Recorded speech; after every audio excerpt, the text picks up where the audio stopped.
Welcome to Cooper Talk. I'm your host, Steve Cooper, and remember, I'm only as hip as my guest. I got to tell you, people, a few weeks ago, I was hanging out, walking through the condo, and Joanne was watching NCIS, and I saw my guest on it, and I'm like, oh my God, I love that guy. And she's like, I love him too. She goes, get him on Cooper Talk. And I said, I should. So I reached out to him, and he said he'll come on, and it's perfect timing because he was just part of the movie CODA that just won the Oscar for Best Picture. And my guest is Kevin Chapman. How you doing, Kevin? Hey, how you doing, Coop? Good. So, see, Coop, Chappie, see, it's good to see. When they call me Coopy, it sounds stupid. Chappie sounds good. Coopy's not good. So, tell me, I mean, the Oscar. I know you were in Mystic River, which was nominated, but tell me what it feels like to be part of such a, first of all, great movie and an influential movie. It made a lot of difference. What does that feel like for you when you win an Oscar? Well, I have, this movie is kind of special. I have 5 cousins who are part of this community. My cousin Karen is, not only is she deaf, she's also blind. So this was really kind of a special project. And, I really take my hat off to Sean Hayter because this was a film that was either going to do what it did and make a lot of noise, or it was going to go the complete opposite direction. I never felt that this was going to be a film that was going to find a middle ground. It was either going to be great or it wasn't. And it really exposes that community to a lot of people. She did something very interesting in the film where she dropped the sound in the middle of the movie so that people could experience, for a brief moment in time, what it must feel like to be someone who is hearing impaired. So, it was really, for me, it was a very special film. And it's always nice that when you're part of something that was as small of a movie as CODA was, that had such a tremendous impact in the industry. Now, did you, since you have 5 members, did you personally pursue that role when you heard about it, or did they come up? No, I didn't. I actually, there's a casting agent friend of mine, Angela Perry, had reached out to me, and she was telling me, Sean is originally from the Boston area. She grew up in Cambridge, which is right across the river. And I was in Los Angeles for a long time. And once my kids went off to school, my wife and I decided to move back east. So I've been here in the Boston area now for probably the last 9 years. And there's a local casting director by the name of Angela Perry who was doing the local casting for the film. And, she, as I say, she's an old friend, and she called me up and she said, hey, I think this is really special. And she said, you should come over here. So I went over and met with Sean, and she offered me the role of Brady. Now, what was it like being on set when there are deaf actors? I mean, it's got to be something a little different because you're used to, doing the scenes. I mean, how's it as an actor? How do you have to acclimate to it? I mean, it must be different when you're on a set and you can yell. What is it like acting with? Well, it was like there was one particular scene where a conversation is taking place, and my cue, I'm supposed to come in. And it was Troy and Daniel who played, the son Leo, and Troy played the dad Frank. And the two of them were having a conversation. Of course, they were signing back and forth. Now, I didn't study sign language, so I didn't really quite know when I'm supposed to come into the conversation. So there were a couple of moments like that were a little awkward for me as an actor. It's a very unconventional situation. But all in all, I mean, it was a labor of love. Everyone there was in it for the right reasons, and Sean Hayter led the charge, and I'm really, I'll be quite frank with you, I was really disappointed that she wasn't in the conversation for Best Director. I mean, she made her movie with Steven Spielberg's craft service budget on West Side Story. And she wasn't part of the conversation for Best Director. And no disrespect to Steven Spielberg, he's, without a doubt, one of the greatest directors of our time.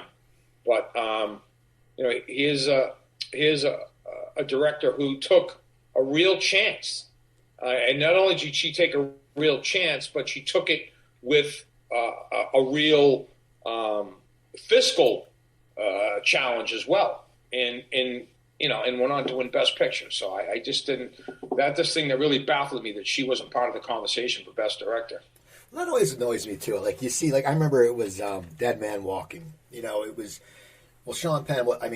Tim Robbins wasn't nominated for Best Director, but you had the Best Actor, Best Actress, Right. Best Picture. It's like, well, the reason they're great actors, but the director has something to do with that. And that always irritates me, because she won Best Screenplay. You had a Best Supporting Actor win. And you think, she's doing something. I mean, bottom line is she's working with a deaf actor, and he won an Oscar. So it's got to be something about her damn directing.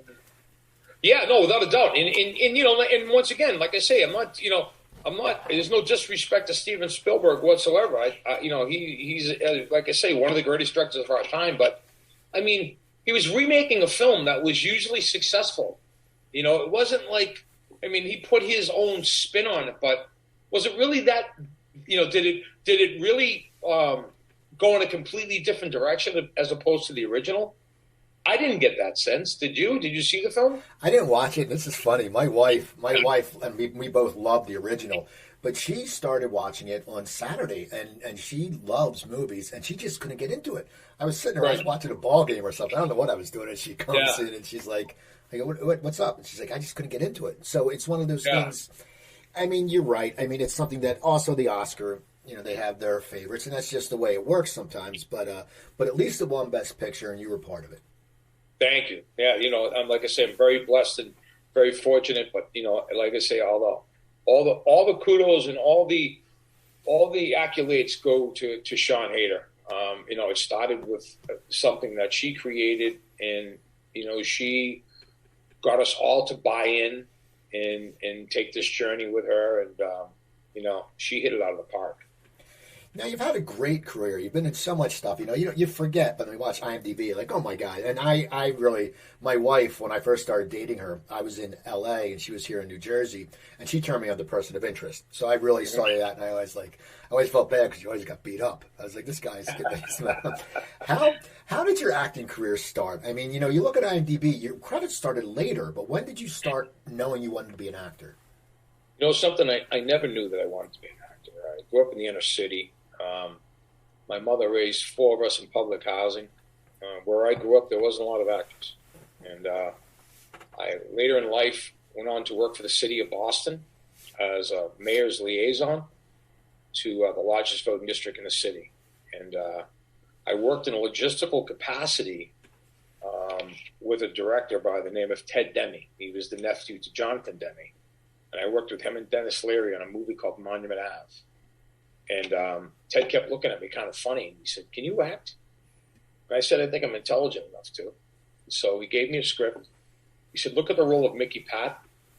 I looked at the role. I had lunch with him and Dennis Leary the next day. And they said, "All right, tell us who Mickey Pat is." And I told them. And they said, "All right, can you get 3 weeks off from work? We want you to play him." So I played this character, Mickey Pat. Of course, I was scared to death. I had no real acting experience. And then once that happened, I was like, wow, I think I could do this. So then I started auditioning. I got a small part in Cider House Rules. I got a small part in The Bedroom. And then I said, if I'm going to have any real success with this, I need to develop a craft. So I quit my job at City Hall. I put all my things in a U-Haul. I moved to Los Angeles. I was a bouncer at the House of Blues on Sunset Strip at night, studied acting during the day. I did that for about 2 years. And then when Clint Eastwood casted me in Mystic River, I never looked back. It's funny. I talk to a lot of actors who are theater trained, and when they first walk on a movie set, they usually shit themselves because they don't know the blocking and all that. For you, I mean, you weren't even trained at all, and you said you were scared, but you must have been like, what the hell's blocking? Because I know, like, for me, when I would audition for stuff, they go, give us a slate. I'm like, what the hell is a slate? But what was it? I mean, did you understand blocking when you got on? I mean, what was it when you first worked on that first movie? No, I had no idea what I was doing. I kept looking at Dennis, and I knew Dennis from years in the Boston comedy clubs, And Dennis looked at me and he said, "You're in the deep end of the pool now." He said, either swim or drown." you know, and so I just had to figure out. I figured it out on the fly, and you know, it all worked out. Now, Mystic River, you get to work with, I mean, a legendary director, a great cast. Once again, you're still newer. I mean, is that still intimidating for you, or did you feel you were getting your groove by then? No, I mean, I had worked at the time. I had done, you know, I had done probably a half dozen television shows. You know, I probably had, you know, 7 or 8 movies under my belt. Nothing of the size of the character that I played in Mystic River, but you know, I had some experience at that point, and it was funny when I walked in. I landed. I was living in Los Angeles at the time. Now I'm married. I have a child. I get the film. I fly to Los Angeles. Excuse me, fly from Los Angeles to Boston. Car picks me up, takes me right to the Ritz-Carlton because Clint and Sean was the one who really wanted to meet me because Sean and I, our characters work so closely together. We you know, Sean's all about, you know, getting with the actors that he's in with and, you know, building a bond and all that. So I walked into the Ritz-Carlton lounge, and Clint Eastwood was at the head of the table, and then it was Tim Robbins and Lawrence Fishburne, Marsha Gay Harden, Laura Linney. Sean had saved a seat from me right next to him. And I walked in, I sat down, and Clint Eastwood said to me, he said, "So, how do you feel, kid?" And I said, "Come on, man, it's a home game," you know? And everyone laughed, and away we went. Now, what's it like working with Sean? Because he just seems like he's, you know, he just is so intense. I mean, you know, you look at the guy, even like I saw him on talking on talk shows. He's just like, seems like a guy who is totally intense. Was he like that off camera? I mean, because you're in scenes with him. I love Sean, and I'll be quite frank with you, I miss Sean. I mean, I really enjoyed our time together. You know, he was a guy, because, you know, he's so vocal about his politics that I really wasn't sure how this was going to go, and he could not have been more inviting, collaborative. You know, I had the greatest time. And actually, after I finished Mystic River, Sean called me to come play his college roommate in 21 Grams with Alejandro Arutu in Memphis.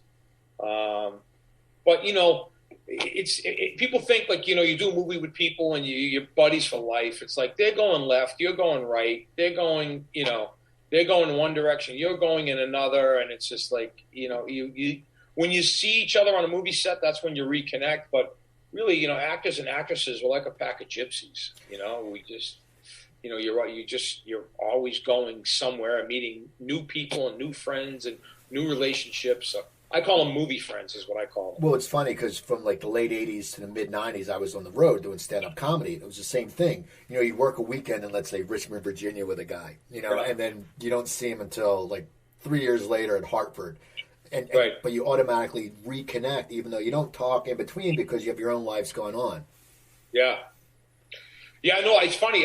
Were you a comic in New York or in Los Angeles? I was a Philly comic, and it's funny. I had opened for Dennis. He was playing at the Comedy Works. It's just as he was blowing up, and I remember. Yeah. I still remember we sat there, and I used to be a smoker, and we drank beers and we smoked and we talked about hockey. And I just remember because he was a Bruins fan, I was a Flyers fan. It was that thing, but he was a great act, and he was just he was just a nice guy. Yeah. Yeah, no, I mean, you know, Dennis and I have a huge passion for hockey. That's how I met Dennis. I used to be a bouncer at Nick's Comedy Stop in Boston. So, you know, all those guys. And I had a 3-bedroom apartment in Dorchester, which is right, you know, it's just outside of downtown. So I used to let all the comics sleep at my house. So I had like Attell, Jay Moore. You know, Dane Cook, Bobby Kelly, all these guys would all come through. Patrice O'Neill would all come through and stay at my house. So I mean, I know 1,000 comedians, so yeah, that's how I became friendly with Dennis. Was working at the comedy club, working at Nick's Comedy Club. It's funny. That's a lot of us comics. We started working at the club just so we could get stage time in Philadelphia. It was the Comedy Factory outlet because we knew if we worked at the door, we got paid like under the table. We got stage time on open mic night. We didn't have to pick. They used to pick names out of the hat. And you pick 25, you're like, holy shit, you know. But if you worked there, you got 7 minutes instead of 5, and you got slots 4 or 6 or 8, and it was great because you got to see so many great acts that it was a learning experience. Yeah, it's so funny, man. I got to see all those guys on the way up, like Bill Burr, Dane Cook, Ray Romano. Ray Romano was not, Kevin James, all those guys, all on the rise. Louis C.K., there was so many of them that went on to tremendous success that, you got to see when they were just starting out. And, it's nice when you run into them, like I run into Bill Burr whenever I'll bump into him, and it's like all home week, Well, so you're an actor, you work and you go back to Boston, then you go back to L.A., and you're getting gigs. Now then Brotherhood comes along. That's also does that take place in Boston? Because I know it took place in Providence, Rhode Island. So I got Brotherhood off of Mystic River. Blake Masters, who was I think a genius. I mean, he's just a great writer. And Brotherhood was one of those things that I felt like maybe it was handled poorly in the marketing, because it was released on 4th of July weekend, which still baffles me to this day. I mean, it was definitely something that I feel should have been like an October, September release, a fall release. That show, I made that show 15 years ago, and I still have people to this day stop me in the street because they're just finding it now, saying, "Hey, when are you making more of those shows?" I'm like, "We shot that 15 years ago." But we won a Peabody Award for best cast ensemble, and it was that was really, Jason Isaacs, Jason Clark, Fanula Flanagan, Annabeth Gaishish, and Ethan Embry. We had a really good cast, and in the writing, Henry Bromell was our executive producer, who went on to do the show on Showtime there about the CIA. Oh, that was Homeland. Homeland, yeah. Henry went on to do Homeland, and then succumbed to cancer and passed. But we had a great thing going, and it just felt like the audience found it after it was much too late. Well, what was that like for you though? It was a steady gig. Even though it was shorter seasons, but it was something where you're on a series that you're going to keep going back to. I mean, was it depressing when it ended because it was good work? I mean, did it? Absolutely, 100%. We got our first order. Year one was 13. Second order was 10, and then I think the third year they ordered 8. And it was unfortunate because we knew, we were making something that was really good, but it just, like I said, the marketing just, I feel, was handled poorly. And if the marketing had been handled properly, I always used to make jokes that Ray Donovich send us a piece of their action because we set the table for them. So after that, now you go back to LA? Yeah, no. So what I did was, I finished Brotherhood. And then I went and did Ladder 49 with John Travolta and Joaquin Phoenix in Baltimore. That was interesting. We were there for 6 months shooting that film. I went to the Baltimore Fire Academy during the day, and then rode with the Baltimore Fire Department at night, going to actual working fires and stuff. So what do they teach you at the academy? I mean, are you actually taking firefighter courses? The entire academy. We were going through they were teaching us how to, couple lines, and how to come out of buildings on belays, and how to, do search and rescue in an active building, and a lot of the same things that you would learn if you were, going through the fire academy to join the fire service. How hard to work is that? Like, you know, I did background one time and I had to wear the outfit. And I was like, holy shit, this stuff is heavy. I mean, Yeah. how hard was that on you guys? I mean, as an actor, you're probably thinking, wait a second, you know, wait, I gotta go do fire school. I mean, I'm an actor. No, I mean, it was great. You know, the director, Jay Russell, it was his idea. It was a really bright idea. It was a really smart idea because what happened was in the film, whenever the apparatus pulled up to the set that we were, you know, supposed to be putting out the fire, we all knew what our function was. So all they did was position the cameras in specific locations. They knew that we were going to come to them as opposed to them bringing the camera to us.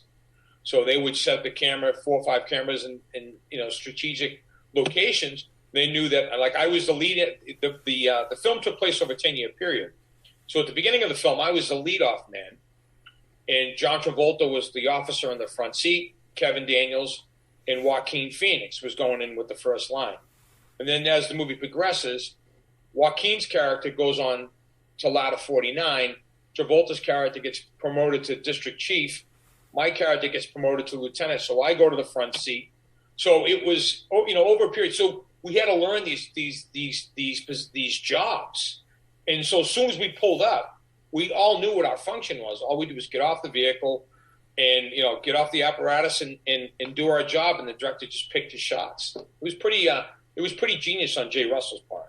Now, now you also were in Rescue Me, which had firemen. But did Dennis get you that part? Because I loved Rescue Me. I mean, you know, it was funny how Rescue Me was a thank you.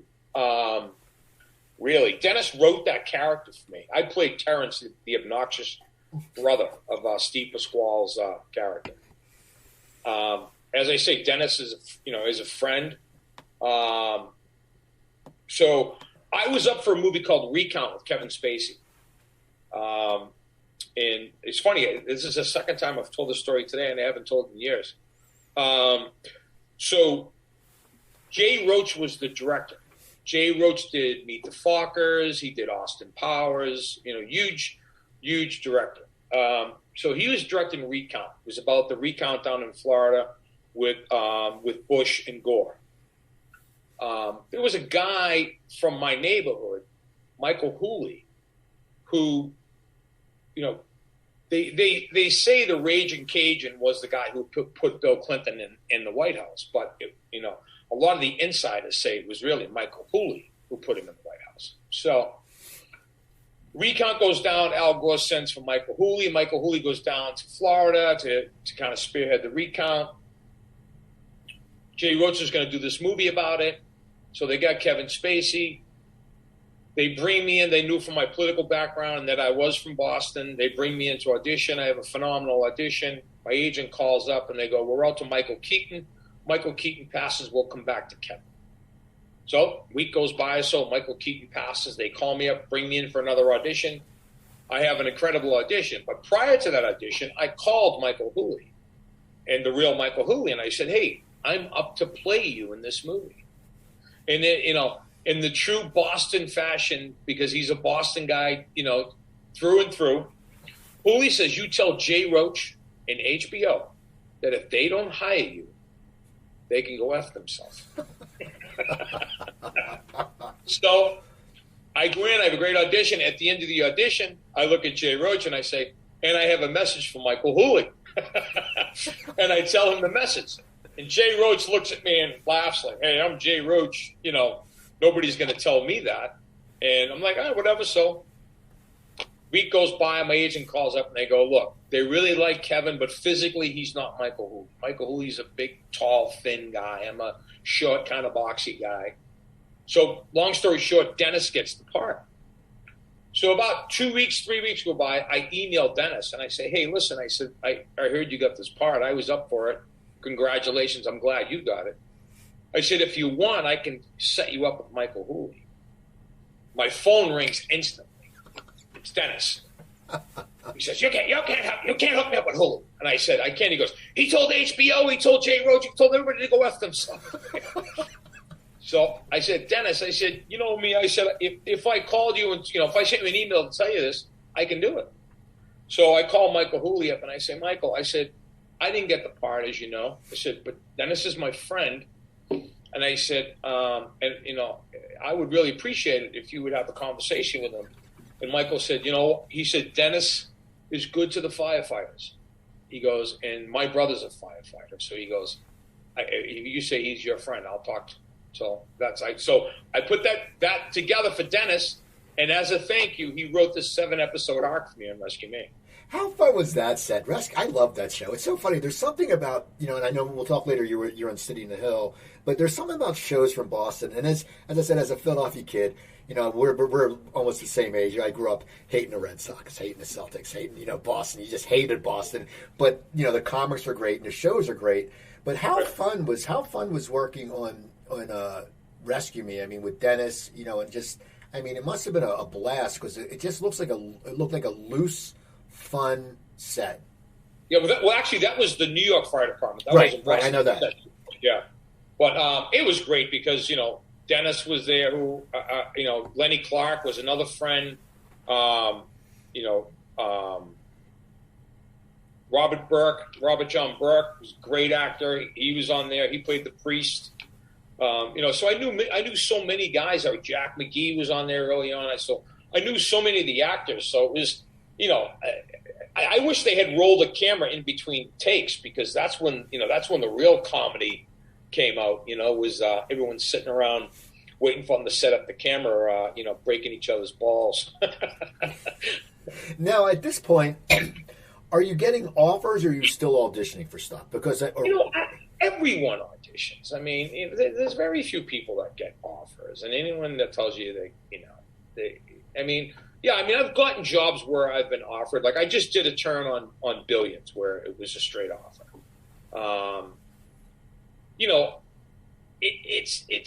It's an art and it's subjective, and I know that I know George Clooney did that. Remember he did that movie about Chuck Barris, the Gong Show guy who supposedly worked at the CIA, and Sam Rockwell.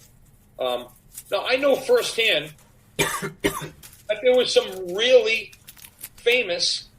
far more famous actors than Sam Rockwell at that time, because Sam Rockwell was virtually, he was just really a journeyman actor at that point that wanted that role.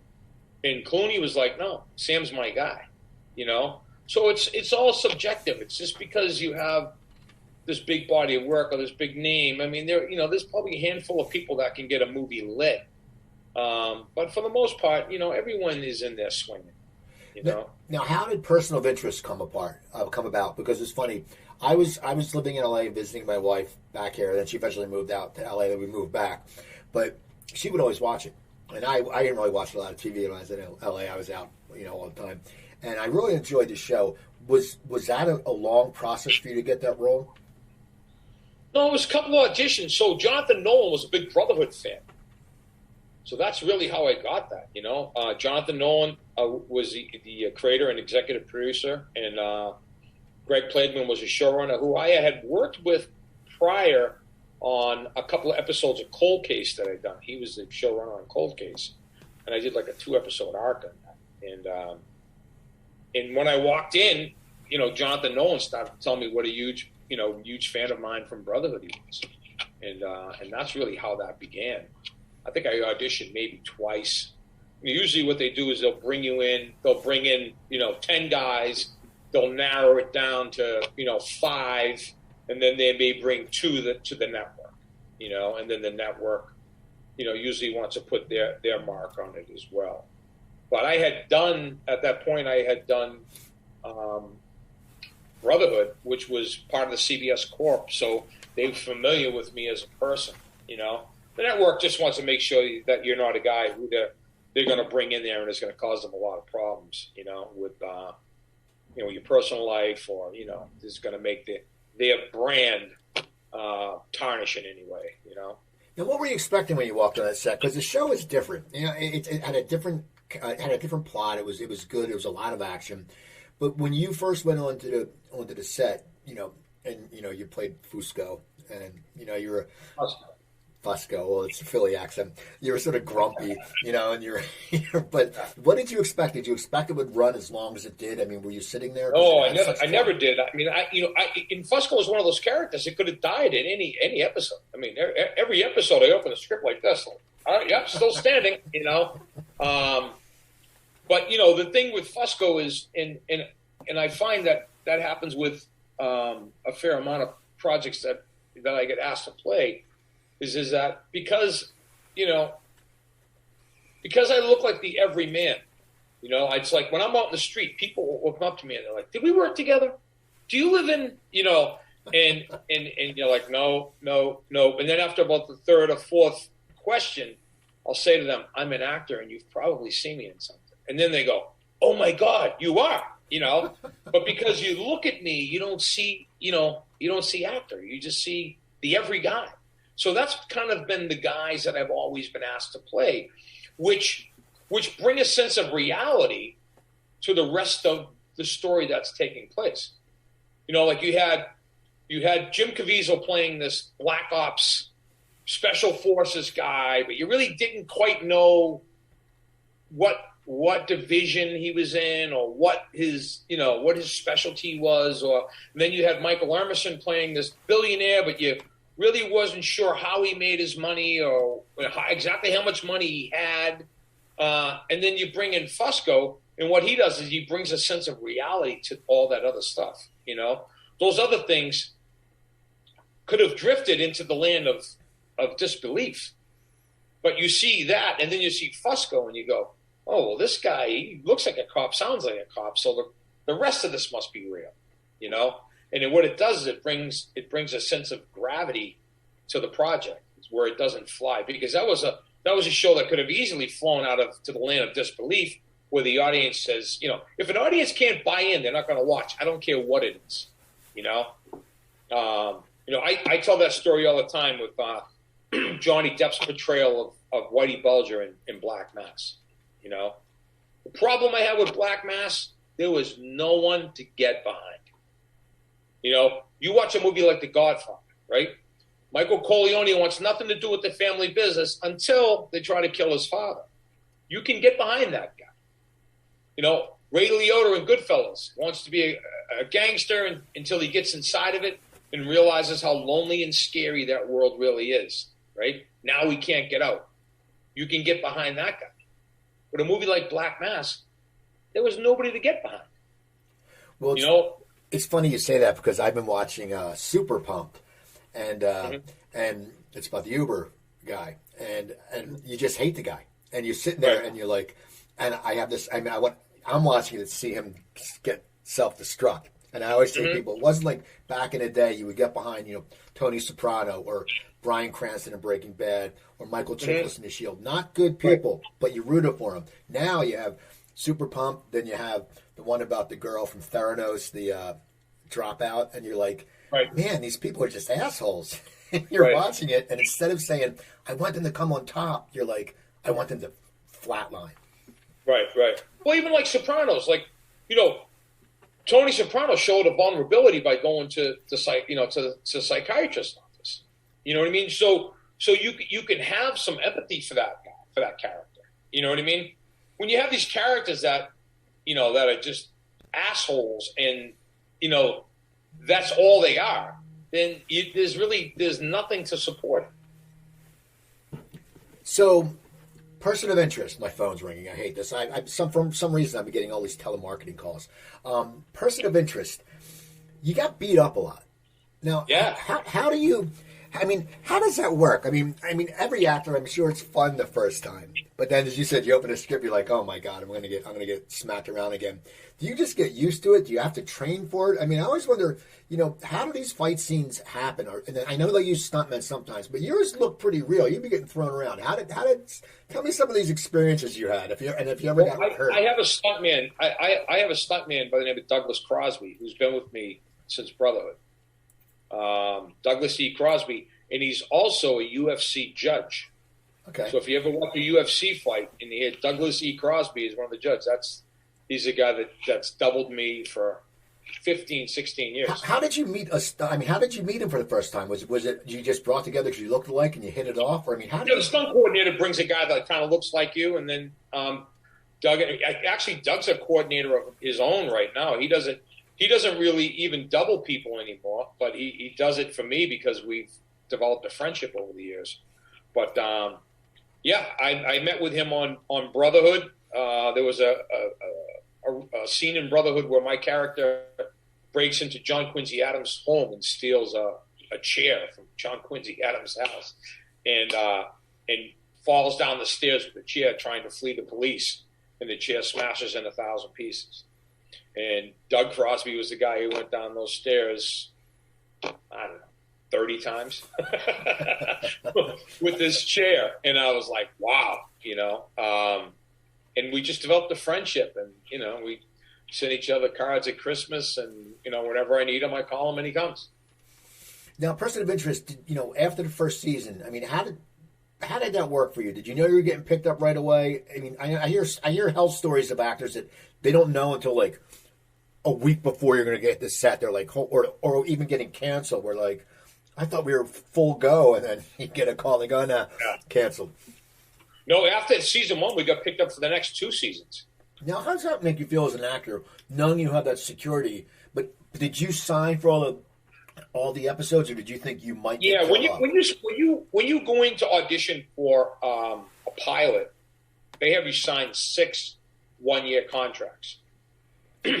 So, and of course, the exercise to pick up that contract is at the discrepancy of the studio. So they can say, yeah, we're not picking up your contract for next year, or we are picking up your contract for next year. But yeah, we got, so at the end of season 1, we were hugely popular. They moved us, and we were on Thursday nights at 9 o'clock, and they moved us from Thursday night to Tuesday night at 10 o'clock. And we still did, I think it was about 10, 11 million viewers. So, yeah, they picked us up for 2 seasons. So we did 110 episodes total. And I honestly believe that the show would have continued on. The unfortunate part of it all was that we were a Warner Brothers show for CBS. So if we had been a show that was owned by CBS, I would probably still be there. But, profit margins are what drives these networks to determine what's going to continue on and what's going to be canceled. And it's like, do you put a pool in a house you own or a house you rent? Right. And so that's really what happened. It was, because we were Warner Brothers to CBS, that's ultimately why we ended up, I think, getting canceled. Now, when it got canceled, when you leave, I mean, you've been on a show for, as you said, over 100 episodes. So I'm sure there's a lot of camaraderie, not only between you and the actors, but between you and the crew. Because people don't know that, the crew is there all the time and you get to know these people. So now it's over. It must be a weird feeling for you because you made a lot of money, so that's good. You had a steady job. But now you have to go back out. I always think it's like a free agent who, gets hurt, then he has to start, from the beginning. When you go off a lead series, when you're on a hit series, was it easier for you to get parts after that, or did you have to feel like you were starting from the beginning again? Well, it was kind of hard because a lot of people, associate me with the character of Fusco. So, you kind of go on the bench for a little bit, and kind of let that settle down, go off and do a movie or something like that.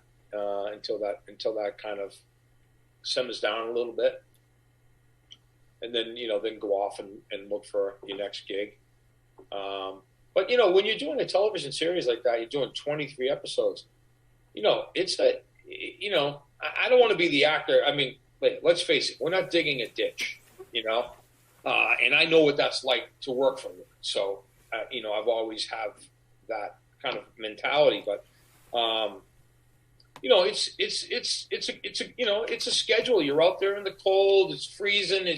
We only had May and June off, so we would start up for the next season right after 4th of July weekend. So my family would be going to the beach, and I was going to New York to go to work. So we usually started like July 7th, and we would go right through to like the end of April. We'd have May and June off, and then first week in July we were back to work. So, after the 5 years of that, it was nice to take some time off and just kind of hit the reset button, spend some time with my family. We ended up on Sneaky Pete too. Now, tell me about that, because that's a really good show. That has a good following. People, you've been on some of these shows that it has a really good following that people are very dedicated to. Yeah, Sneaky Pete, I didn't really know much about that. That was another one of those, opportunities that was just presented to me. And I really think I got involved because it was the same show creator as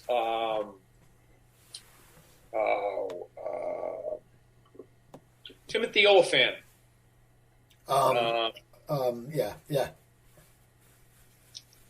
The I can't think of it. They shot it in Valencia.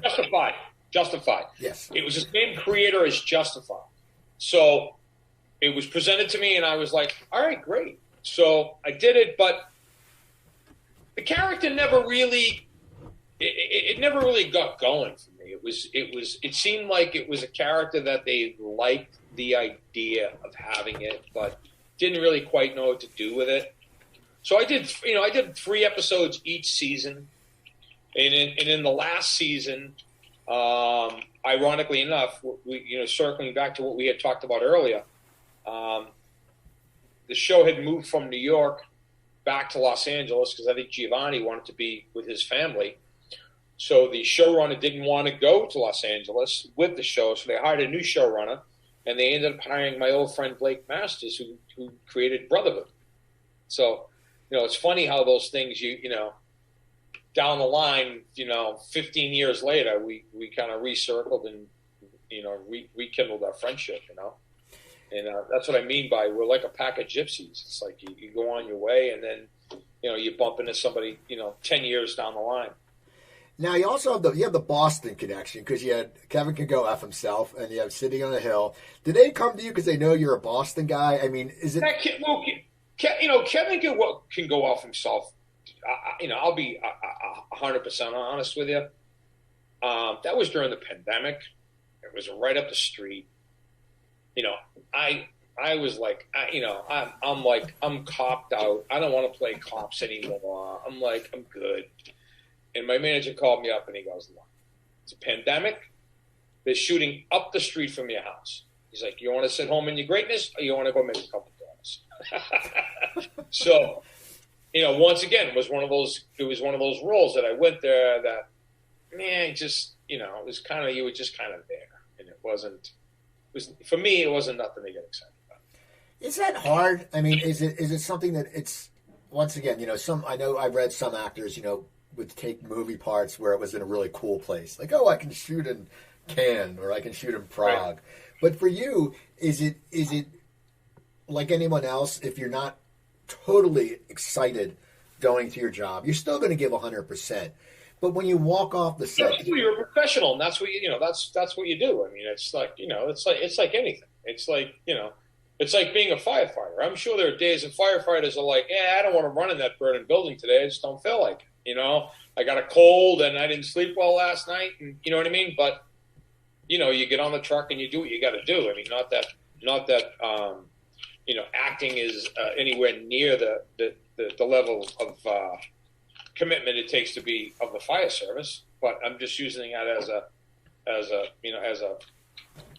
hypothetical. But I mean, you go in there and you if you're going to say yes and sign the contract, then you have an obligation to give them 110%. How about City on the Hill? That's shot in Boston.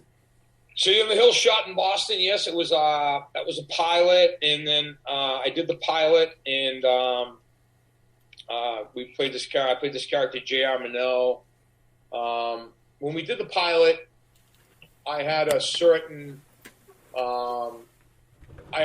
vision for the character based on what on my experiences. Having my background working at City Hall for as long as I did, I knew a lot of these characters that were being portrayed in the show. I knew how I wanted to play J.R. Minot. we shot the pilot, and I started bringing him in that direction. And then once the show got picked up, the executive producer felt he didn't want me to portray that character in that way. And we just agreed to disagree. And I just thought it would be best that I just move on. So I ended up leaving in episode 5. It was it's a good show. I mean, people like it. It doesn't work for me. But there are people who enjoy it, and good for them. Like I say, it's all art. It's all subjective. It's completely up to the viewer what they like and what they don't like. But there was just some inconsistencies that just really did. I can't see as an actor. I have an obligation to find truth in whatever it is. And if I am given something that I necessarily can't find the truth in, then it's really hard for me to portray that. So they're going well there. I think they're in their 3rd season, so somebody's watching it. Good luck for them. Good to them. Now, looking back at your career, what would you say are some of your highlights that you really remember? I mean, I would think, because you look at, the Oscar, then working with Clint Eastwood and Sean Penn. I mean, what are some of those highlights that you go, when you look back and you go, holy crap, I started acting late. You hadn't planned to be an actor. I mean, looking back, you must be very thankful, but what are some of the experiences that you really stick in your mind? I mean, I've got some great experiences. I remember when I was doing Brotherhood.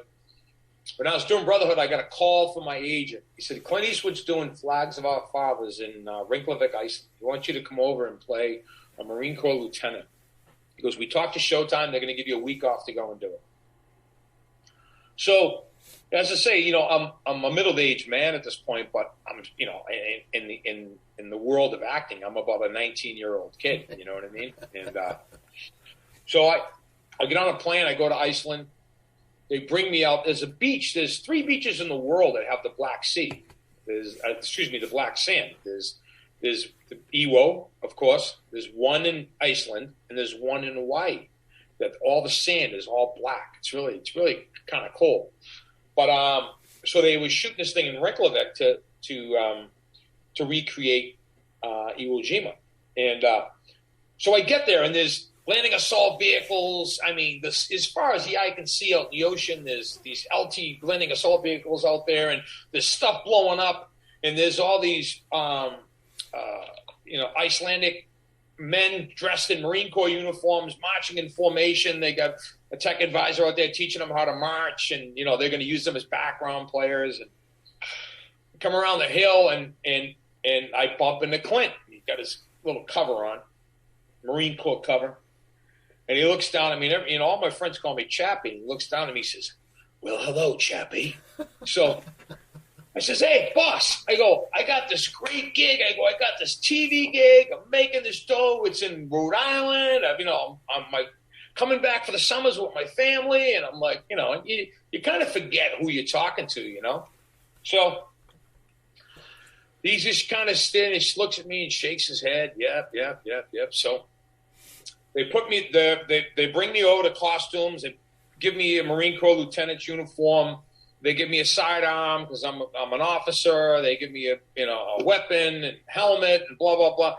Put me on this landing assault vehicle and send me out to sea.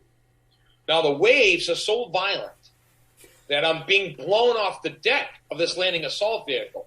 So there's a big cleat on the top of the landing assault vehicles that I literally had to put my arm through the cleat and hold myself like that to keep from getting blown off the deck. And because everyone else is down in the bucket and I'm up on top. And the waves are coming and I'm just getting drowned. And every wave was more violent than the next. And all of a sudden I hear out of a bullhorn, "Hey, Chappie, how's that fucking TV show treating you now?" So I got 1,000 stories like that. Give me one more. Give me one more. You're a very good storyteller. Oh, so okay, we're doing Ladder 49 in the Baltimore Fire Academy. They bring us up. They're going to put us on a belay and send us out a 6-story window. Now, I'm petrified of heights.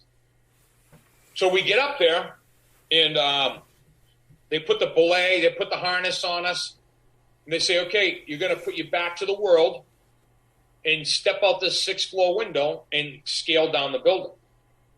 So the captain looks at me, and he goes, you're scared, aren't you? And I said, I'm petrified. He goes, you know what? You don't have to do it. And I said, no, I go first, right?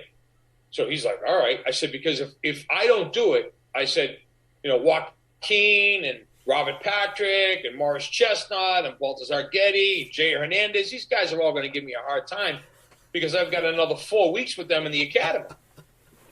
So I said, I go first. So I go out, and I'm petrified. I get on the belay. I got the rope. I got the 6th-story window. I start walking down the side of the building. I get to the bottom, and I just feel like I climbed Mount Everest. I'm like, I'm Superman now, you know?